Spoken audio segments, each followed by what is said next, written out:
Dalam nama Bapa dan Putra dan Roh Kudus. Amin. Allah Bapa di surga, puji syukur kami haturkan kepadamu bahwa Engkau memberikan kepada kami kebangkitan Putramu Yesus, sehingga kami Kau angkat menjadi anak-Mu seperti Yesus sendiri. Kau angkat derajat kami setingkat yang luar biasa. Dan lebih daripada itu, Engkau memberikan kepada kami surga. Engkau memberikan kepada kami kebersatuan dengan Engkau sebagai Sang Pencipta, Sang Penebus. Terima kasih Tuhan, demi Kristus Tuhan dan pengantara kami. Saudaraku yang terkasih dalam Kristus, kerap kali kita tidak menyadari pada tanggal 18 September 2020 hari Jumat ini, bahwa kebangkitan Kristus itu merupakan suatu inti dari karya penyelamatan Tuhan. Ya. Tanpa kebangkitan kita, iman kita sia-sia belaka. Tanpa kebangkitan kita masih orang berdosa. Tanpa kebangkitan kita tidak bisa masuk surga. Ya. Tanpa kebangkitan kita tidak mengalami damai sejati, kebahagiaan kekal. Kebahagiaan duniawi juga kebahagiaan kekal.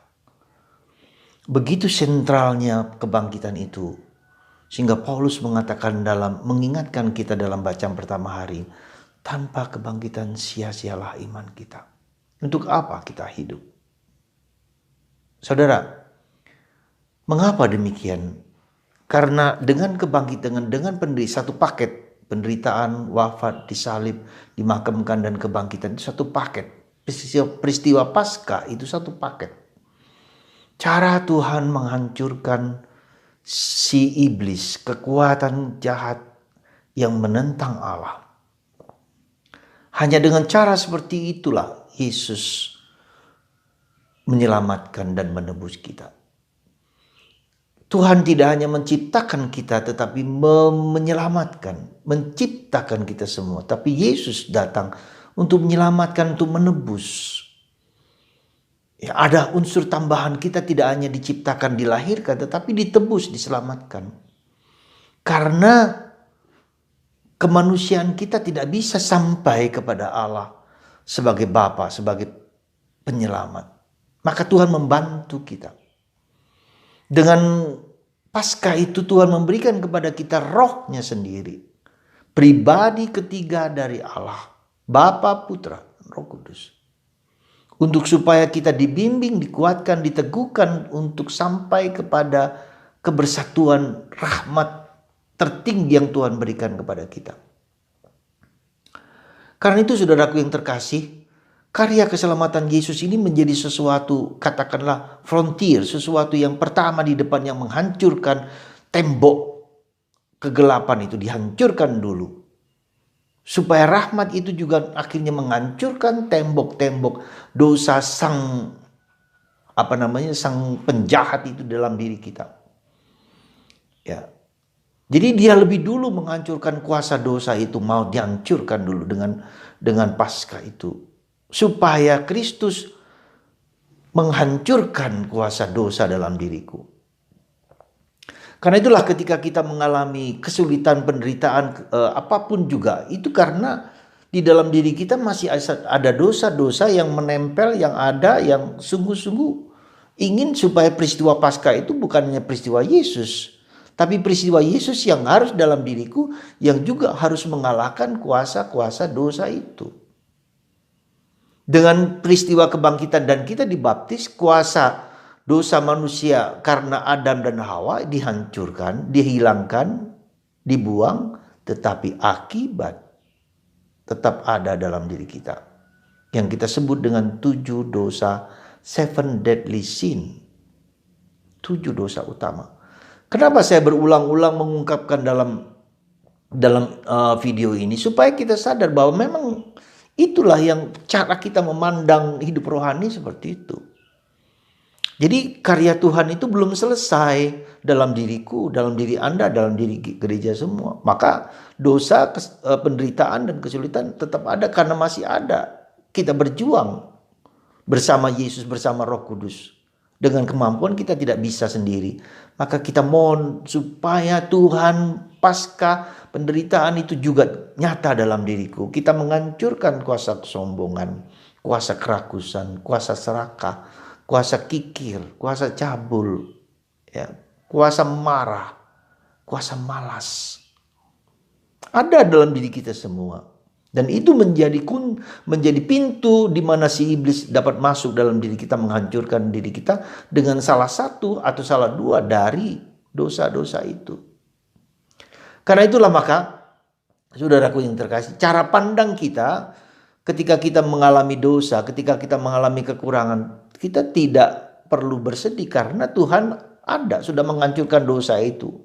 Dan sekarang saya undang dia dengan penuh kerendahan hati.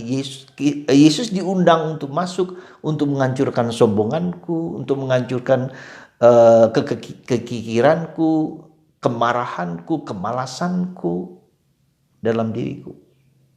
Ya. Nah, itulah saudaraku yang terkasih dalam Kristus. Ya.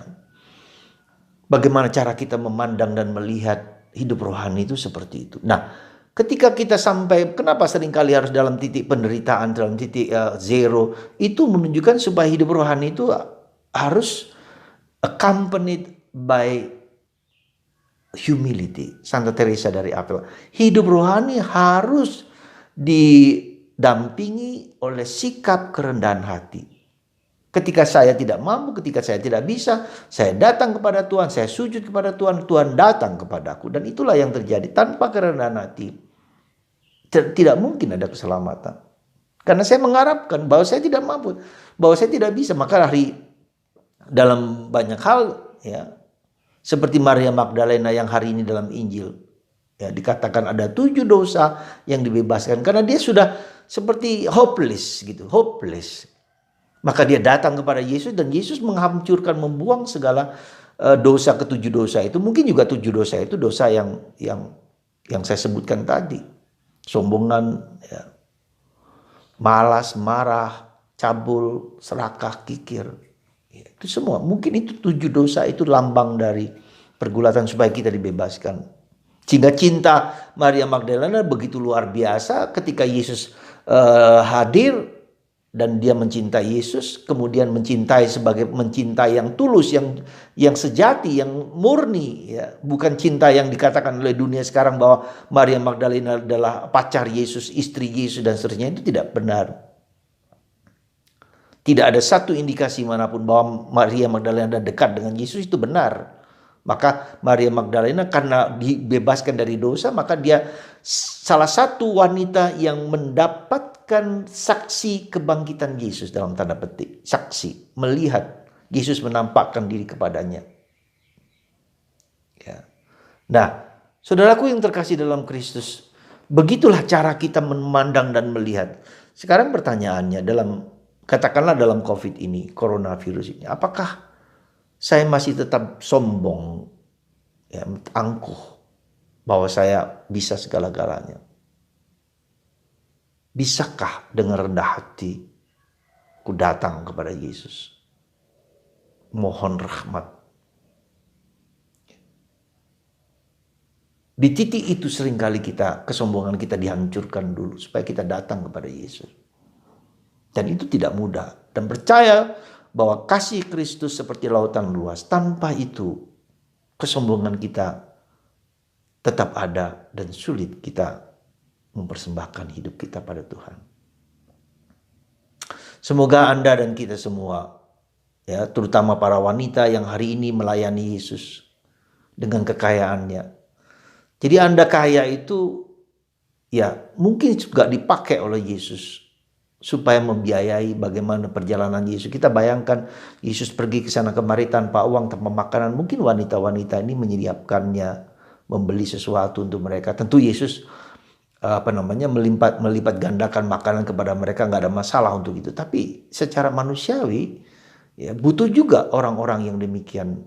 Maka ketika Anda memberikan sebagian dari kekayaan Anda, tak akan habis. Saya yakin ketika Anda murah hati, kekayaan Anda tak akan habis. Asal Anda berikan dengan tulus, tidak akan habis. Semakin kita banyak memberi dengan tulus, dengan jujur, Tuhan sendiri akan memberikan kelimpahan itu kepada Anda. Ya, dan bukan hanya kelimpahan materi, tetapi kepuasan batin karena bisa menolong, menyelamatkan orang siapapun, agama apapun. Karena mereka adalah ciptaan Tuhan. Semoga Anda para wanita berbanggalah, berbahagialah. Karena Anda bisa memberikan hati Anda ya lebih dekat dengan Tuhan. Coba di gereja banyak ibu-ibu yang melayani daripada para bapak-bapak. Karena wanita punya hati yang tulus dan jujur, yang murni, yang mudah tersentuh. Meskipun seringkali juga dikecewakan. Tapi tidak apa-apa. Ya, justru itu seringkali luka itulah yang membuat kita bertemu dengan Tuhan Yesus. Bertemu dengan Allah, bertemu dengan siapapun juga. Semoga Anda diberkati, dilindungi. Terutama para ibu-ibu yang merawat, memelihara, memperhatikan para imam, para biarawan, para biarawati yang melayani gereja. Anda lah ya, tentu saja berkat bantuan suami, persetujuan suami dan seterusnya. Tuhan memberkati Anda semua. Dan bagi Anda yang sakit, dikuatkan dan diteguhkan selalu oleh kasih karunia yang melimpah. Bapa dan Putra dan Roh Kudus. Amin.